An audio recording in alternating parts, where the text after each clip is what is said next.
Hi friends, வணக்கம். இன்றைக்கி மணக்க மட்டன் பொடி குழம்பு முஸ்லீம் ஸ்டைலில் செய்ய போகிறோம். அது எப்படி செய்யலான்னு பார்த்துடலாம் வாங்க. இதுக்கு நான் 1 கிலோ மட்டன் எடுத்து க்ளீன் பண்ணி வச்சுருக்கேன். 2 பெரிய வெங்காயம் இந்த மாதிரி கட் பண்ணி வச்சுருக்கேன். 2 பெரிய சைஸ் தக்காளி, 4 பச்சை மிளகா, கொஞ்சம் போல் புதினா மல்லி எடுத்து கட் பண்ணி வச்சுருக்கேன். ஒரு 2 ஸ்பூன் அளவுக்கு தேங்காய் துருவி வச்சுருக்கேன். இஞ்சி பூண்டு பேஸ்ட்டு. இப்போ குக்கரை அடுப்பில் வச்சு ஒரு 2 டேபிள் ஸ்பூன் ஆயில் விட்டுக்கலாம். கொஞ்சம் சோம்பு, பட்டை, லவங்கம், ஏலக்காய், கிராம்பு போட்டுக்கிறேன். கொஞ்சம் கல்பாசி சேர்த்துக்கிட்டேன். அது பொரிஞ்சு வந்ததும் வெட்டி வச்சுருக்க வெங்காயத்தை சேர்த்துக்கலாம்.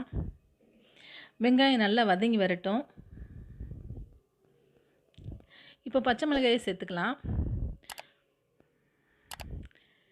இப்போ தக்காளியை சேர்த்துக்கலாம். தக்காளி சேர்த்துட்டி உப்பு சேர்த்துக்கிறேன். 1 ஸ்பூன் அளவுக்கு இஞ்சி பூண்டு பேஸ்ட்டு சேர்த்துருக்கேன். இப்போ தக்காளி நல்லா வதங்கி வரட்டும். தக்காளி ஓரளவு வதங்கிடுச்சு. இப்போ நம்ம மஞ்சத்தூள் சேர்த்துக்கலாம். 1 ஸ்பூன் அளவுக்கு மிளகாத்தூள் சேர்த்துருக்கேன். உங்களுக்கு தேவையான அளவு காரம் நீங்கள் சேர்த்துக்கோங்க. ஏன்னா இது பொடி குழம்பு, அதனால் இந்தளவு போதும் எனக்கு. இது நல்லா பச்சை வாசனை போகிற அளவுக்கு வதக்கி விட்டுக்கலாம். இப்போ நம்ம புதினா மல்லியை சேர்த்துக்கலாம். இதையும் ஒரு வதக்கிக்கலாம். இப்போ க்ளீன் பண்ணி வச்சுருக்க மட்டனை சேர்த்துக்கலாம்.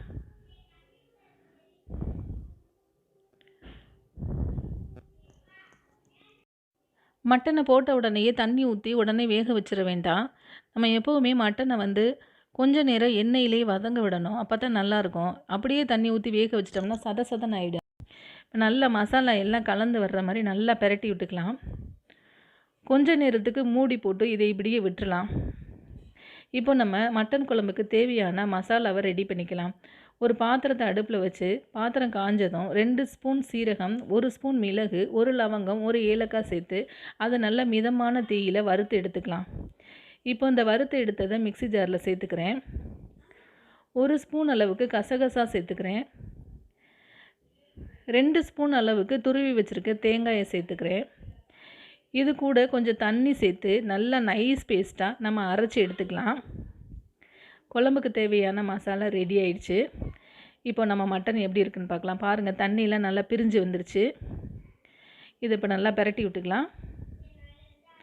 இந்த பொடி குழம்பு நீங்கள் ரொம்ப தண்ணியாக வச்சாலும் டேஸ்ட்டாக இருக்கும். இல்லை கிரேவி மாதிரி வச்சிங்கனாலும் டேஸ்ட்டாகவே தான் இருக்கும். டேஸ்ட்டு மாறவே மாறாது. இப்போ நான் 1 ஸ்பூன் அளவுக்கு மல்லித்தூள் சேர்த்துக்கிறேன். நல்லா கலந்து விட்டுடலாம். இப்போ அரைச்சி வச்சுருக்க பேஸ்ட்டையும் இதில் சேர்த்துக்கலாம். சேர்த்துட்டு குழம்புக்கு தேவையான அளவு தண்ணியும் இதிலே சேர்த்துக்கலாம். நான் மசாலா அரைச்சதோடு சேர்த்து அந்த தண்ணியையும் இதில் ஊற்றிக்கிறேன். தேவையான அளவு தண்ணி சேர்த்துட்டு நல்லா கலந்து விட்டுக்கலாம்.